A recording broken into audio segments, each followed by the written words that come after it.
Hi, everybody. Welcome to the first SGRN Brown Bag Speaker Series, and I'm really excited. I hope you all are too. I wanted to just say a few words before we introduce our inaugural speaker for this event. So I wanted to just say just a little bit about how this started. This has been in the works for probably years, and we've talked about it. And it was just this year, a couple months ago, in the chairs and staff meeting that we have, I think once or twice a month. And we just, started talking about it, and we were like, let's do it this year. And part of it is just that we're just thinking it's a really great way to get our new faculty known and involved in our departments in the School of Gender, Race, and Nations. So that's really, it's just something I think we've all been thinking about for a while. And the other thing, and I've said this already, we're just really, we want to invite, we want to welcome, we want to create a space, a place for our cluster hire people. But I also want to, make it clear that this is not just for the new people. At some level, we're prioritizing them, but, it's adjuncts, NTTFs, full-time tenure track faculty who've been here for a while. We're all welcome to participate, and I know I'm hoping sometime I'll do this also. And also just another thing we're thinking about is possibly doing it more than once a month. So I think that's something that we can take up if somebody's didn't get to fit into the schedule, if they want to propose a talk, I think that's something that we would be, more than happy to consider. Because once a month can seem, I guess a little far apart. But so with that, and I also just wanted to say why Molly Benitez is the person who's going first. And it's a really simple reason, and that's because her office is next to mine. And, it was really just a proximity, so I took advantage of that. And one day I just knocked on her door, and Molly always has her door open when she's here. And I just knocked and proposed it. And I was a little worried, was I, imposing too much on Molly. But, it didn't seem like that was the case. So I'm really glad Molly accepted. And so with that, I'm just going to introduce them. Sorry, Molly. And I'm going to introduce Molly, and then you can get started with your talk. So Professor Molly Benitez is an educator and organizer based in the Pacific Northwest and an assistant professor in the Women, Gender, and Sexuality Studies Department. Molly's research lies at the intersection of gender, sex, race, class, and labor, grounded in women of color feminisms, queer of color critique, and affect theory. Their research analyzes how work impacts our lives, physically, emotionally, and socially.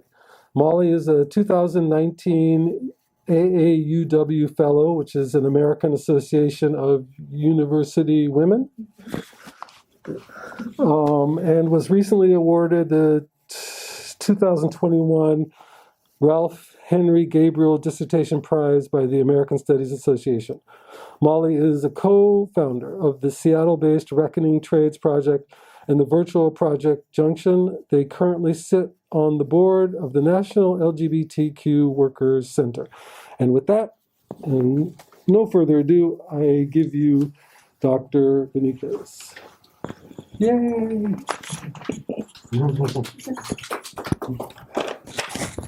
Thank you, Ethan. All right. So I want to thank you all for joining me today. I feel very privileged to be the first person to be able to give a talk in this series. My research primarily looks at the experiences of LGBTQ trades workers, which is a field in which harassment and assault are common. And so I just want to let people know that my talk will be addressing issues of harassment, violence, and sexual assault. So this talk is an excerpt from a larger piece, but before I begin, I want to do a quick explanation of what are affects and what is affect theory.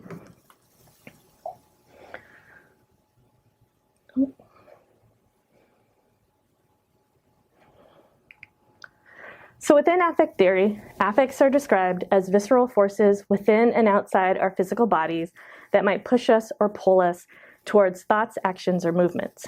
Kathleen Stewart describes affects as a something, a sensation, a moment, something that's both animate and uninhabitable. For Masumi, a well-known affect theorist, affects are the not knowable and the not recognizable. So scholarship on affects is really broad and wide because there is no actual generalizable theory of affect, right? We can't touch it, we can't quantify it, it's just an intensity. So we have scholars like Anne Cvetkovic who talk about depression, Lauren Berlant and what she calls cruel optimism, or society's attachment to capitalism and liberalism despite its failures. And then scholars like Mel Chen and Jane Bennett who theorize the affective power of non-living beings like mercury and rocks and electricity. So what does that mean? So speaking for myself, I know that affect theory can often be written in very obtuse ways. You know, we can't see affects and we can't quantify them, so how do we write about them? So this is how I describe affects when I'm talking with my students. Simply put, affects are visceral bodily intensities. It's both a knowledge and a way of knowing that we feel in our bodies. So if you've ever heard the phrase, you could cut the tension with a knife, that's affect, right? You can't touch the tension, but you can feel it, right? And when that tension is really thick and it makes you uncomfortable, it makes you maybe want to leave the room. It makes you maybe want to like mitigate whatever is happening that's causing that tension. That's affects moving you to do something, right? We can think about it when we talk about somebody maybe having anxious energy. Or maybe if you're walking out in the woods and you come across like an abandoned house and you start poking around inside, right? Maybe there's a little fear, a little anxiety, maybe goosebumps. There's nothing actually in that house that's causing you to feel that, right? But you are moved, right? You were affected by this house. So that's kind of like a really broad idea of what affects are. And I'm going to address the difference between affect theory and critical affect theory a little further in my talk, but I'm happy to answer questions about it afterwards.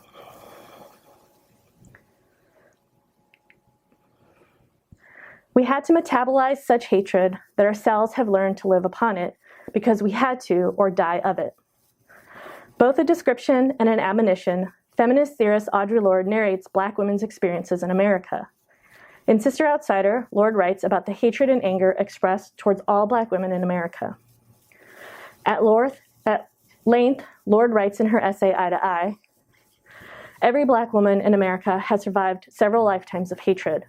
We survived the wind-driven spittle on our child's shoe and pink flesh-colored Band-Aids, attempted rapes on rooftops, and the prodding fingers of supers boys, seeing our girlfriends blown to bits in Sunday school, and we absorbed that loathing as a natural state. We had to metabolize such hatred that our cells have learned to live upon it, because we had to or die of it. Early in this piece, Lorde asks, what other human being absorbs such virulent hostility and still functions? This question leads her to theorize the process of metabolizing affects. Throughout her essay, Lorde expands on how the affects produced through a white supremacist, misogynist, and anti-Black society are forced upon her, get into her, and are metabolized through her body. Twice in Eye to Eye, Lorde mentions metabolizing hatred like a daily bread, which means that, quote, eventually every human interaction becomes tainted with the negative passion and intensity of its byproducts, unquote. Metabolize comes from the Greek word metabole, which means to change or mutate. To metabolize something like food refers to the process of breaking down and transforming that food into byproducts, energy and waste. This energy is used to function This energy is used to power the functions within our bodies, such as breathing, circulating blood, and importantly for this argument, the repairing and growing of new cells. Lorde writes that as a point of survival, Black women must learn to metabolize this consistent diet of hatred, break it down, and transform that hatred into anger, which she considers a fuel. For Lorde, this hatred is not simply an affect that brushes up against them or is felt and shaken off, but these affects are stitched into the fabric of their lives. Quote, woven through the daily tissues of our living. It's through this concept of metabolization and her theorization of bodies and affects that I analyze how work works on laborers. Defined as a purposeful and reciprocal activity involving physical and or mental exertion that has economic or symbolic value, work is something the average person engages in regularly, yet we rarely interrogate how work, all work, transforms and produces us. I understand this production to occur through what I call the affects of labor. Different from affective labor, which is the work we put on to perform a job or to modify someone else's behavior, the affects of labor pays attention to the affects produced through the act of laboring, the stress, trauma, and emotions experienced in and through the work that one does. I'll give you an example of how these two differ. So if we think about a flight attendants have to smile, they have to be pleasant, right? Their job is to make the passenger feel comfortable and safe. An analysis of affective labor would look at the performance that that flight attendant has to put on to do her job, their job. The affects of labor, on the other hand, might look at the impact of that performance on the worker, right? Not that a flight attendant has to perform care and comfort, but what is the impact of performing care for 8 hours or more a day? What does it mean to force yourself to smile for 8 to 10 hours a day? What is the impact on a worker of being cordial and professional, even if you're dealing with overt and covert racism at work daily? As Marx might ask, what is the impact to the worker of becoming an instrument of labor? When speaking about the affects of labor, I'm not only speaking to the overt harassment and trauma experienced at work, but I also want to bring attention to the sometimes small and unrecognizable, unnamed reverberations that move through our body. The non-conscious somatic sensations, like a sinking in one's stomach, a tightening of the chest, or the dizziness of anxiety. It's not always obvious and spoken, but echoes through a glance, a movement, or silence. The affects of labor are a complex system made up of the affects created in and through the performance of specific forms of labor in relation to the histories tied to the worker and the workplace. Now, I understand all workers to be produced by their labor, but I choose to ground my experiences I choose to ground my analysis in the experiences of LGBTQ trades workers. Several labor scholars have analyzed how men in blue-collar trades workspaces construct and reaffirm masculinity through acts such as making fun of each other, competitive individualism, and aggressive sexuality. In these workspaces that have been historically white supremacist and patriarchal, and where the norm is white cisgendered men, cisgendered meaning men who identify with the sex assigned them at birth. Right? Those who don't belong are constantly reminded of their trespass through both veiled and exceptional forms of intimidation, harassment, and violence. You know, I would argue that making somebody smile 8 hours a day has psychological, emotional, and physical impacts, but that sometimes is a little harder to tease out and show people. And so I ground my work in these exceptional experiences because when you can start to see the affects of labor in motion, then you can see them in seemingly innocuous forms of labor. The metaphor of metabolization introduced through Lorde also emerges in the trades context and is no better expressed than in the common trades worker refrain to eat a bucket of nails for breakfast. It's the response you usually receive when a coworker is complaining about something in the trades, usually when that complaint is about harassment or malicious treatment. On the surface level, it's another way of telling a too soft trades worker to toughen up. Eating a bucket of nails would undoubtedly cause damage to your internal organs and would likely kill someone. But in this case, we can read this advice in two ways. First, First, it encourages tradesworkers to form a toughness so unassailable that even a violent and fatal act, such as eating nails, could withstand. To eat a bucket of nails suggests equipping yourself for the violence that you will experience by inflicting violence and pain internally. Second, toughening up is more than a physical act of eating, but requires an internal process, metabolization. To metabolize the nails is to break down the iron and use it to rebuild your cells, to make yourself tougher. Even the specification to eat nails for breakfast is telling, as breakfast is considered the most important meal of the day because it kicks off your metabolism. Now, Lorde's theorizing of the body's ability to metabolize affects is intrinsic to my interrogation of the affective power of work. It's important here for me to distinguish that while I engage heavily with affect theory throughout this essay and this talk, my understanding is not traced through the accepted and popularized genealogy within academia, but is instead a critical affect theory that's traced through a genealogy founded on women of color feminism and queer of color critique. In line with Roderick Ferguson and other queer of color scholars that critique queer theory, affect theory has worked to decenter the body and its multiple identities in favor of centering disembodied affects.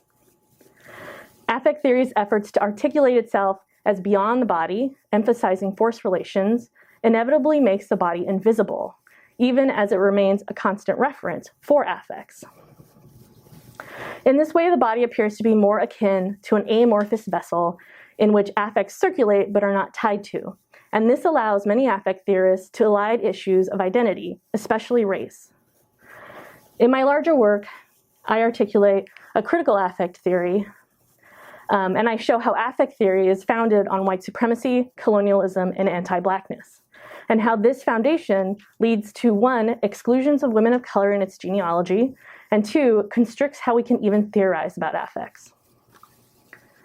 Women and queer of color theory always locates the body, not only physically, but in experiential understandings of the body, right? The particular, the local, the felt, the everyday. More than centering the body, a critical affect theory takes seriously the embodiment of specific identities, intersections, and histories in relation to systems of power.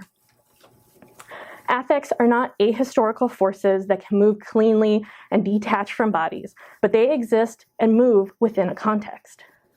In Eye to Eye, Lorde argues that there is no outside the violences inflicted on marginalized bodies, because these violences are more than physical. These experiences slam into us, the impact reverberating deep beyond our flesh, finding places to burrow within. These visceral impressions stay, or inhabit, if you will, the material body, right, weaved through our tissue. More than weaved through our tissue, Lorde posits that affects change our very being.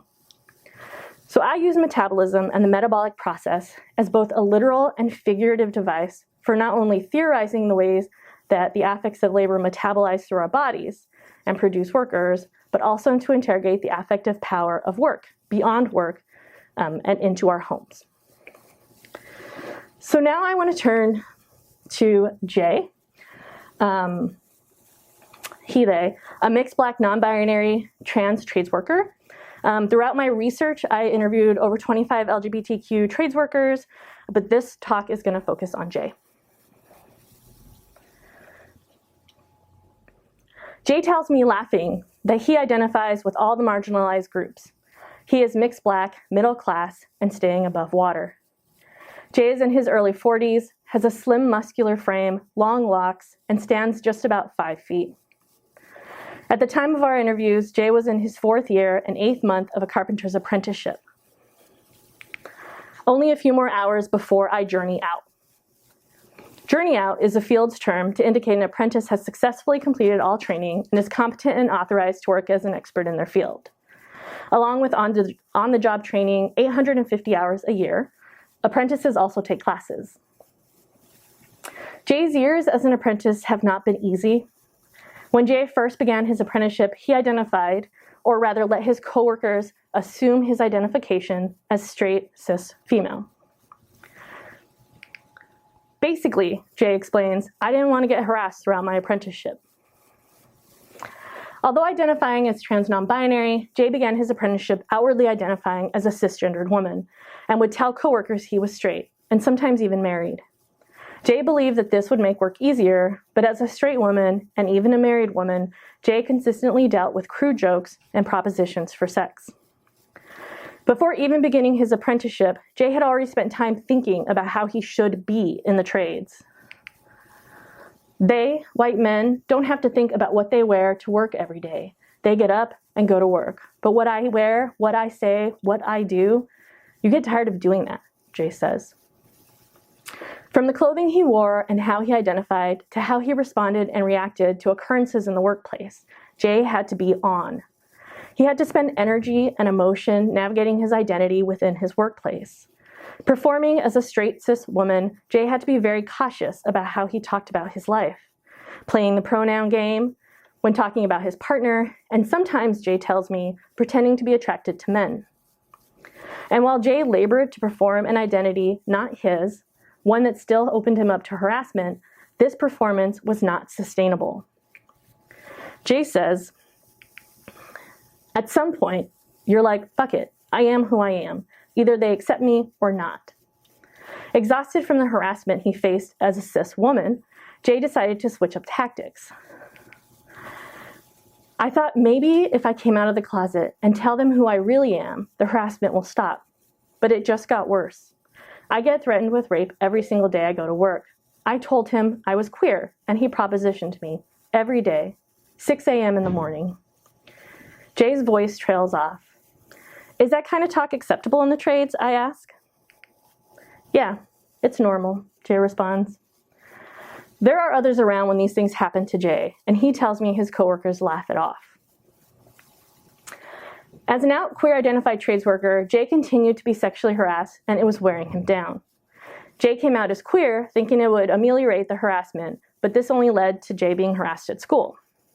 After coming out as queer, his apprenticeship teachers began making jokes about gay and queer people during class, and when Jay reported these jokes, nothing happened. What must it be like to go to work daily expecting to be harassed?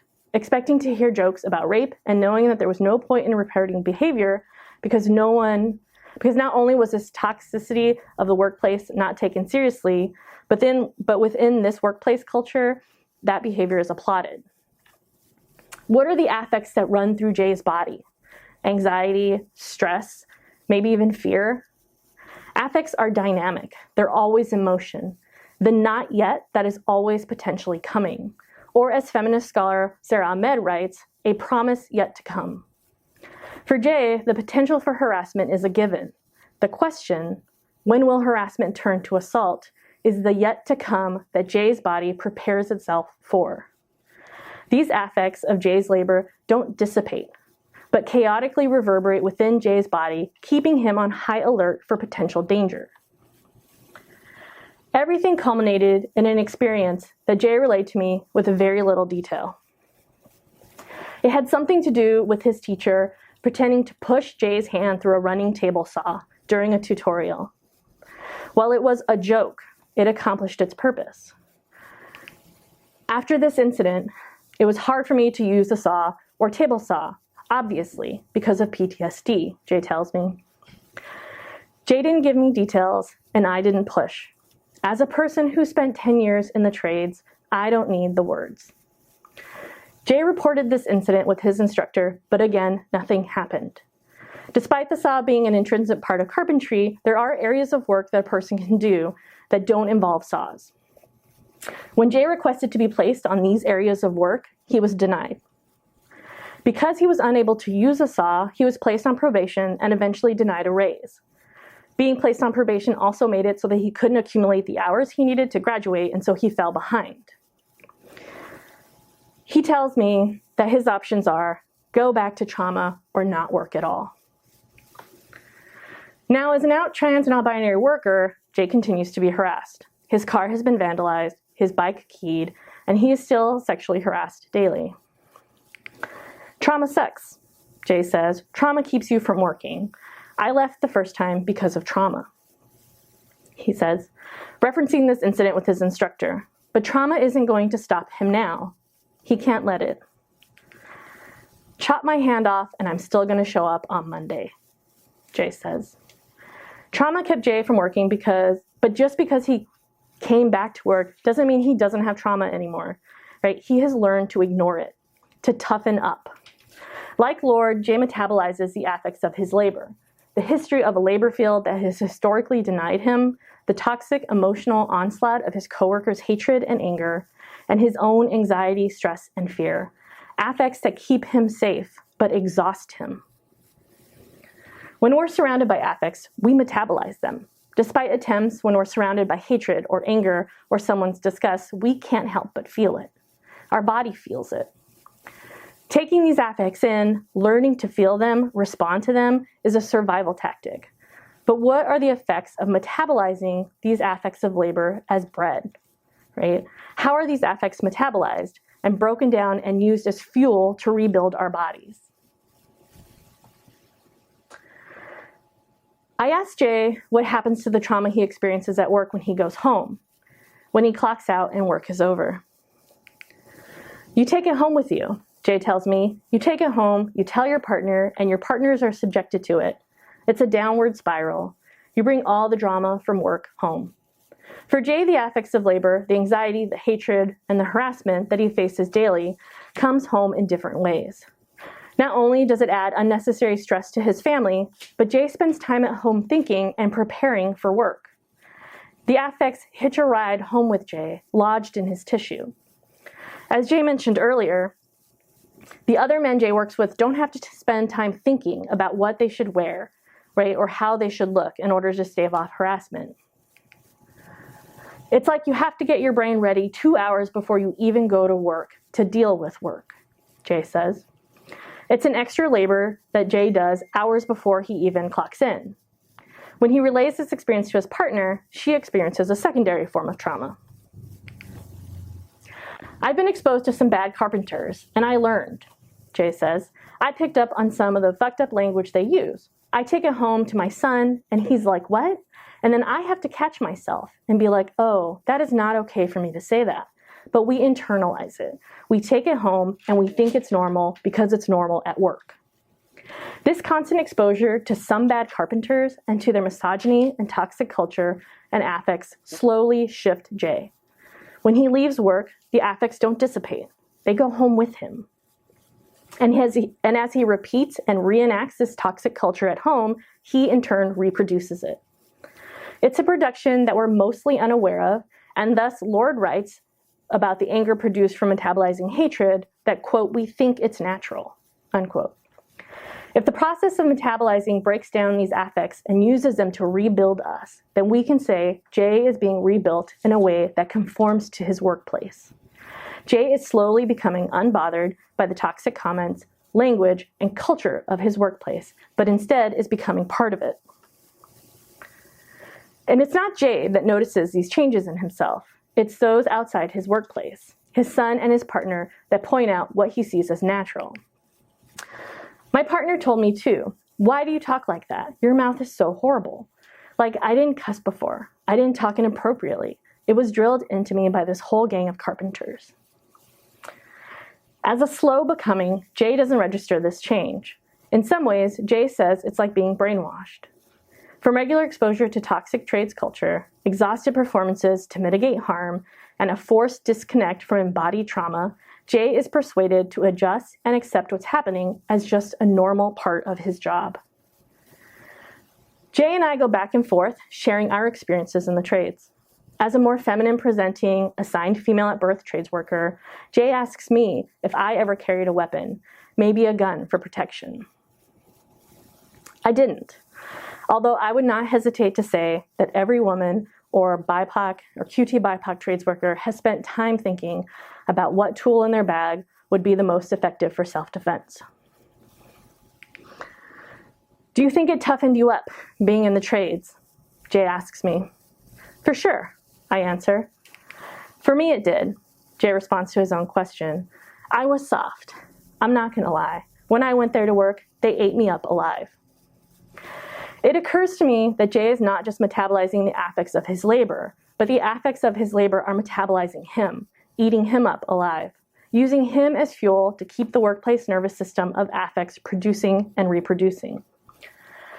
And while Jay is exposed to physical danger and toxic culture, his experiences shed more light on the emotional and mental toll of work, or the way that work works on laborers.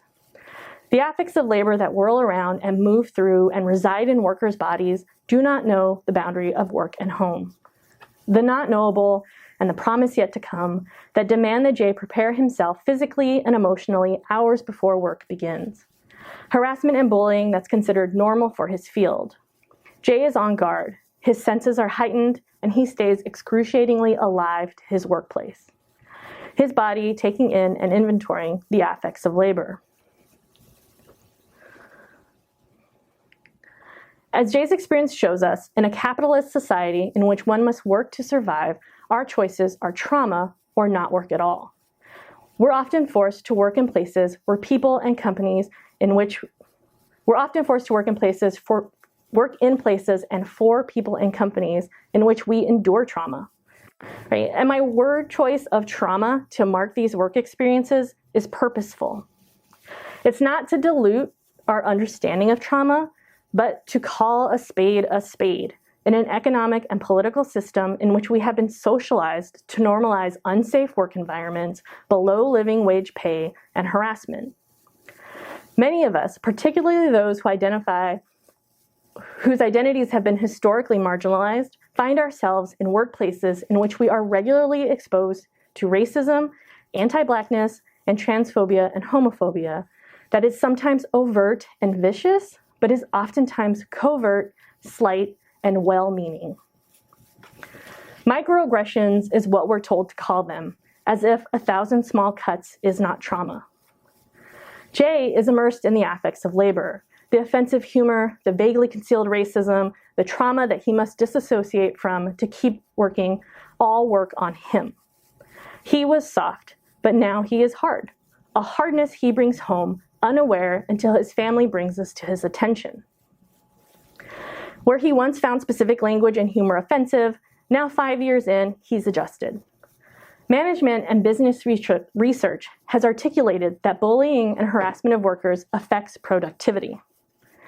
I offer the affects of labor as a concept and language to think through how our economic and political systems produce and reproduce workers in ways that better suit their workplaces, thus making them more productive employees. Thus, work produces us in ways that benefit and fit the culture of our workplaces and employers, allowing us to continue to be productive while masquerading itself as natural. And as workers internalize and adjust to their workplaces, and these adjustments appear natural, they come home with workers producing and reproducing within our homes and communities. Early on, I said that I see the affects of labor working on people who have to smile 8 hours a day, but that it felt a little hard to prove. Well, recently, Forbes magazine printed an article titled, "According to Science, Being Forced to Smile at Work May Cause You to Drink Heavily."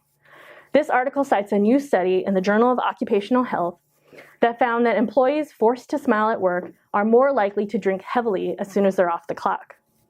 If forcing a worker to smile at work can have physical and arguably emotional effects, what happens to workers who must do more than smile?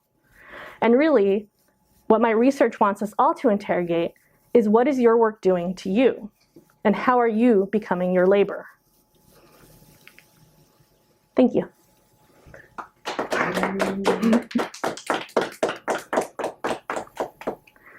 Did I turn this on? So thank you, everybody, and thank you, Molly. That was great, engaging, really cool presentation, and serious and critical, and much appreciated. So we're going to take why don't we just give a minute and kind of quiet down for a second, and maybe give Molly some time to quiet down a little bit, and then we can take questions from the audience. All right. I'll just go back here, and I'm going to tell you what the questions are. Okay. Not just getting them.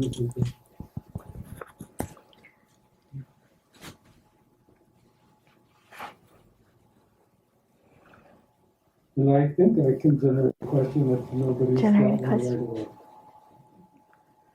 Maybe, and if any of you do too. Feel free. Let me know if you have other questions. Oh, there's a question here.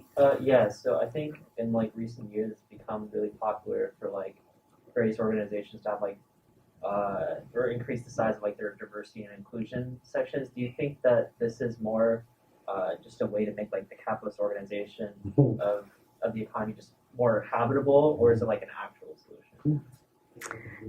Should I repeat that question? Can people hear it in the audio? To repeat it.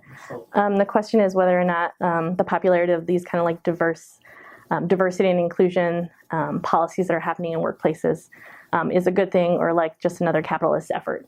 And I would go with the latter, right? I think one of the problems of diversity and inclusion, right, which is a problem of diversity, we're just bringing people in. But if we're not actually shifting a culture, then we bring people into a place that's already unsafe for them, right? And then we expect them to succeed in a place in which they're probably dealing with like these really like covert forms of racism or tokenism, where they're expected to do extra labor teaching people, right, about their identities. This is an argument I make a lot in the trades. You know, I really loved working in the trades. I love working with my hands. I think it can be a really great place of work for LGBTQ people. But the way that it is now, like I often am like a little bit like confused about whether or not I should like tell people that this is a trade, this is something they should do, because I know that the space is not safe, right? Jay, who is the person in this talk, is no longer in the trades, right? Journeyed out and left. I interviewed about 4 BIPOC trans people in the trades, and all of them have left, right? So like, and many of them, you know, have PTSD because of this experience.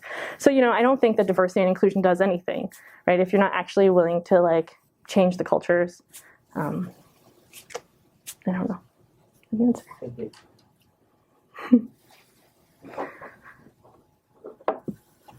Do you have any questions, Josh, coming out? Okay. Does anybody else have any questions they'd like to ask? That's okay. Oh, you do? Yeah, we did this one. Okay, well, why don't we take that question? So, Molly, this is coming from Bobby Saman. Sorry if I didn't pronounce your name right. But Bobby is asking, can you talk a little more about critical affect theory and its formation in relation to the affective turn in queer and gender studies? Yeah. So critical affect theory is not in the affective turn, right? The affective turn happens in the 90s and is really brought to popularity, or the way it's talked about in its genealogy is brought to popularity because of queer theory and feminism, right? Feminism's like attention to emotions and feelings, and queer theory is attention to the body. And so the way it's articulated is that they kind of came together and people were like, let's talk about bodies and emotions together. And so the affective turn. I always think because women of color and women of color feminism has always talked about the body, right? We're not just talking about emotions and feelings. We're always talking about that emotion and feeling attached to the body or through the body that it's experienced in. And so when you look at like the canonical academic, or like within the humanities, right? The canonical version of affect theory does not include women of color feminism, right? There are no women of color feminists in this, or, you know, early feminists during this time in the 90s. And there are lots of reasons for that. In my larger work, I talk about the like white supremacist foundations of affect theory that like Kyla Schuler does a really good job talking about in Biopolitics of Feeling, about this understanding of affects versus feelings and emotions really comes from like a white supremacist colonial discourse where only certain people can be affected, right? And can take in that rational, the things that are happening in the world, adjust to those affects and like move on. And then there are people who cannot be affected, and the people who are just like, she calls it impressioned, right? People who move, who are passionate, who just move with emotion and feeling and don't think about it. And those, right, in this discourse end up being the enslaved, colonized, women, children. And that really like, that division of affect and emotion and feeling continues, right, through the affective turn, where you have affect theorists like Lauren Berlant who will critique somebody else's work as not being effective, but being about emotion and feeling, right? And emotion and feeling are not affect, right? And and we know that that's like a lot of what happens to women of color, like theorizing, right? And early theorizing, where because women were like, our theories aren't considered theory, right? And so like feeling and emotion gets put with that as opposed to affect. And we know that feeling and emotion is always overdetermined as feminine and hysterical, right? And so this like division happens, and it still happens in affect theory. And so critical affect theory takes its like foundations from all of the women of color who have been writing about emotions and feelings, right? Audre Lorde writes a lot about affect, right? All of these women are not using the language of affect, but they're talking about affect. Lorde, Cherie Moraga, Gloria Anzaldúa has a whole thing called La Facultad, which is all about affect, right? But they never get any credit for talking about affect. And when they're mentioned, it's about how they're talking about emotion and feeling. And so one of the things that a critical affect theory does is that this idea that affect and emotion and feelings are separate is not true, right? That's on a continuum. And then it looks at women of color and women of color feminism to really, to help like guide us in our thinking of affects.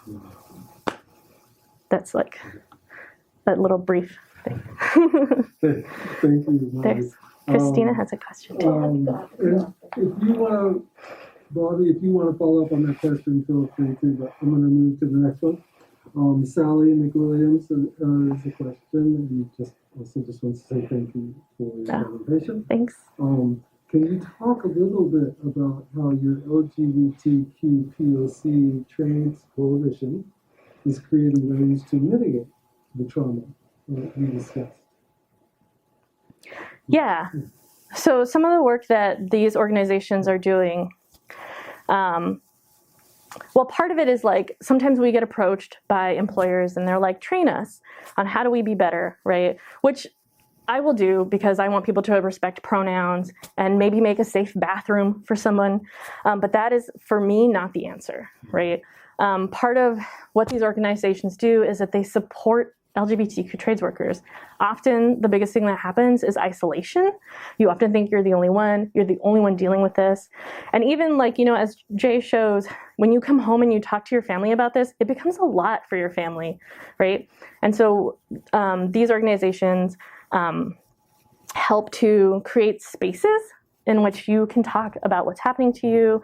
We do education programs to help just like so you understand what is happening to you in the workplace, right? Women of color feminisms, like all the things that help us to be liberated in the workplace. But mostly, for me, it's a focus on supporting LGBTQ trades workers. Thank you. So Lisa has a question. Lisa wants to say thank you. That was amazing. I'm thinking about how useful this analysis and framing could be for the exploding field of epigenetics, which is identifying ways that the experience of racism translates into changes in gene expression and health disparities. I was thinking about that too. The literature focuses a lot on racism at the moment, but fails into becoming essentialized and deterministic. Falls into becoming essentialized and deterministic. Wondering how your work could enter into that conversation because it would be so helpful. Yes, I agree 100% with that. And I often think about how my work can fit or like add to these fields. I think one of the difficulties that I often think about is that, you know, when I'm talking about, first of all, affects, people are like, what are affects? And then you're trying to be like, these forces that move in the world, they affect us. And people, you know, especially in a more applied science maybe way, they're like, I don't know. You know, really early when I was talking about this work and I was like, you know, this like affects change our bodies. And people were like, I don't see that, and science has shown us that that trauma changes our body, right? That people who have been displaced, that there are changes in our DNA. And, Shri Moraga writes about how colonialism changes our DNA, right? Women of color feminism have been talking about this for, decades, right? And we have not, and nobody has addressed that. I don't know how, maybe I am able to broach the science and the applied sciences, but I do think a lot about how this work could really support workers in all fields, but particularly in the ones where they're really dealing with the violence and trauma.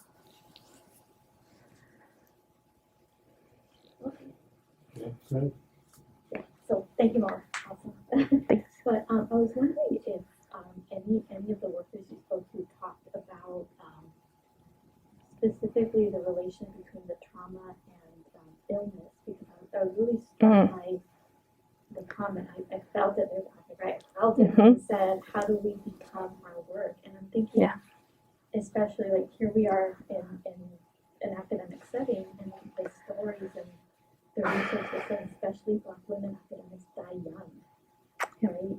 And so I'm wondering if any of the folks you spoke to talked a little bit about the actual physical illness that they suffer. Because you also talk about how, Moraga and Ansaldúa, they've always talked about, right, the body. Ansaldúa constantly spoke about diabetes, right, and how the diabetes impacted her every single day, having a hysterectomy at such a young age, and so on and so forth. So it's a convoluted question, but did they talk anything about physical illness? I'm curious about that. Repeat it? A little bit. Sorry. Oh, no, that's okay. The question was if any of the people that I interviewed talked about physical ailments in relation to the trauma of work. They do talk about physical ailments, but I think one of the difficult things in the trades is that we get physically injured all the time and we don't think about it as trauma, right? There are all kinds of loud sounds that many trades workers have lost much of their hearing. There's noxious fumes.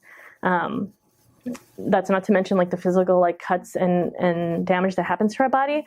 But it hasn't necessarily been related to their trauma, although we know, right, that studies have shown that when you're on guard at work, when you're constantly being harassed or bullied, you spend most of your energy being on and watching your back, that you actually don't pay as much attention to the thing that you're doing, and so you get hurt more, right? Because your attention is only half there. And so that's a really great question that I can that I would love to tease out more. I know that the folks that I have interviewed talk more about the emotional stresses of being, an indigenous trades worker was one of the people that I interviewed. Jay is the only mixed Black person I interviewed. The biggest thing that people talked about was actually alcoholism and drug abuse, right? Or substance abuse. Because when you're so stressed out at work, people come home and they have a beer to take the edge off, and then they have another beer. And, many of the people I interview talk about this way they started drinking more without realizing it. And somebody in their family was like, "Hey, have you noticed this?" And for many of the people that I've interviewed are actually going through a process right now of trying to sober up, right? It is what trauma does, right? Or you're looking for an escape from that trauma. Okay, next question is from Maud Hines. Hello. I really appreciate the elegant way you insist on the genealogy of affect theory, though through queer and women of color critique. I'm wondering about what you might make in that genealogy of the concept of melancholia. Specifically, when you talk about Jay internalizing workplace language and bringing it home to his son, I'm thinking about incorporation in mourning and melancholia, which also has origin in humorism, in excess of Black bile, specifically. Another way of describing what is felt and not seen. That's okay. So we lost it for just a second. So, and I've managed to mimic that rambling question in the live talk in the Q&A. I guess I'm asking you to riff on melancholia in any way. Yeah, that's a great question. And I'm still actually reading more on melancholia, but I have thought about the right internalizing of what's happening.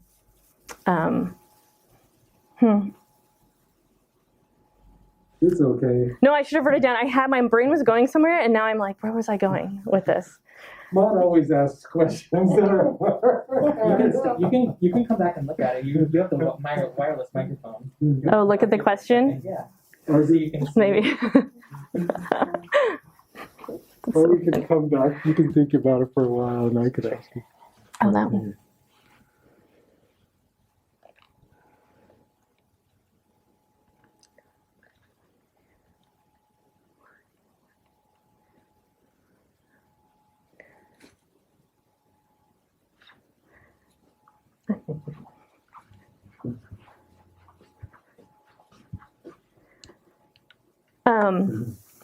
Actually, I'm just going to say that I haven't thought that much about melancholia. I have been thinking about it and reading about it, but I haven't thought about it in the way that Maud is talking about, which is actually very great. Thank you, Maud. And the understanding of it is coming from bile or the excess is really great. So thank you. I have some more reading to do. Obviously, forever reading. so Maud, if you want to ask, if you feel like you can, maybe go at your question again, you can do that too. Are we seeing any more questions, Josh? I think Maud has her hand up. So Okay. Can you put her up there? Okay. I think you won't see her, but you'll hear her from my live. Okay. Okay, am I unmuted? Yes. Yep. Okay.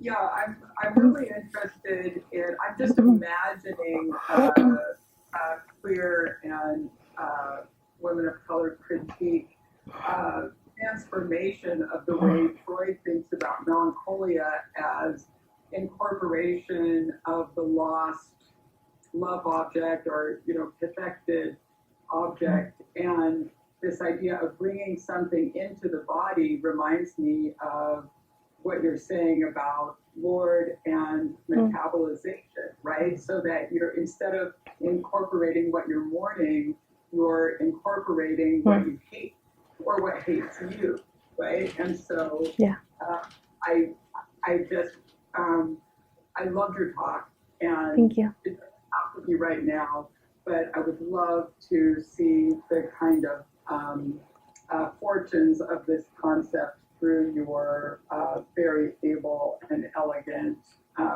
figuration. Thank you. And I would just thank you, Maud. That's really great, and it gives me a lot to think about. And I also want to point out that this talk is traumatic and hard and sad, but the affects of labor occur in all workplaces, and they don't have to be negative and sad, right? In the final chapter of what will be my manuscript, I interview a fully owned and run LGBTQ auto shop in which everybody who works there is like trans or non-binary. And in my interviews with those workers, they talk about how work makes them feel like home and how work is saving their life, right? When they come from places where their gender isn't respected or they can't be out, and they get to come to work and wear what they want to wear and be respected, and also having other people who are, transitioning or going through a transition, and somebody's maybe thinking about it, and so they have somebody to talk to, right? The workplace doesn't have to be, I'm not saying that there's a dream workplace, because I don't believe in that, but the workplace doesn't have to be this horrible place in which we're like internalizing all of these affects, but we can also feel, right, gain confidence and gain like encouragement and build community in these spaces. All right. So I want to respect the time, and I'm glad you made that comment because I was thinking about this. The presentation is traumatic to go over this material. I think that's really important to acknowledge. But we'll make this the last one. Oh, we have two. I'm sorry. So Daniel Howell asks, I'm thinking about how critical affect theory might map onto the experiences of frontline essential workers who have continued to work through COVID-19. What are your thoughts here? Yeah, 100%. I think that COVID and this idea of like these hero workers or frontline workers that are risking their lives, right, so that we can keep consuming and living in capitalism is like, I think it's making like what I think of as the affects of labor more visible to people, right? People are quitting their jobs and people are not wanting to work, and it's not because they're lazy, right? It's because the things that are happening in the workplace are not worth like the internalized trauma that they're having. You know, I think about this for, like when I talk about people smiling for 8 hours a day, like I think about how frontline workers are people who work at fast food places, right? How wild that is in some ways, that these people are having to do these things and really at minimum wage pay. Yeah, all of the emotional trauma that happens with that. All right, I'm going to ask this last question, and I'm going to encourage any of you who, you've got this idea running through your head and you want to talk to Molly, that you follow up with Molly personally. I think they will be more than happy to talk with you. So Molly, this is from Jason Danlin. Molly, wonderful brown bag. Were you understanding Jay's comments on internalization as his own theorization of personal affect, employing the language of everyday psychology, but still toward affect? Yes. I think that everybody I interviewed is in ways talking about affect, or, you know, right, like they're theorizing in their own ways without the language that we use, right? But everybody that I interviewed, you know, talked about the way that they've adapted to their jobs, right? Or the way that their job has changed them, and about trauma, and about the way everybody has noticed that they're doing something different that they didn't realize, and that's because somebody else told them, right? I really think that all of the people I'm interviewing or have interviewed, I think everybody really understands, right? I think that in some ways the affects of labor resonates because everybody has had a job where they're like, this job is awful. Sorry, I'm hitting the microphone. This job is awful, right? And for whatever reason, it weighs you down, it makes you tired, and everybody, that's affect for me, right? I think that everybody is theorizing in that affect. So want to give Molly a big hand. Thank you. Much appreciated. We're all going to eat some pizza. If you want to come down and join us, that would be great. Thank you again, Molly, for kicking off the SGRN Brown Bag. Thanks.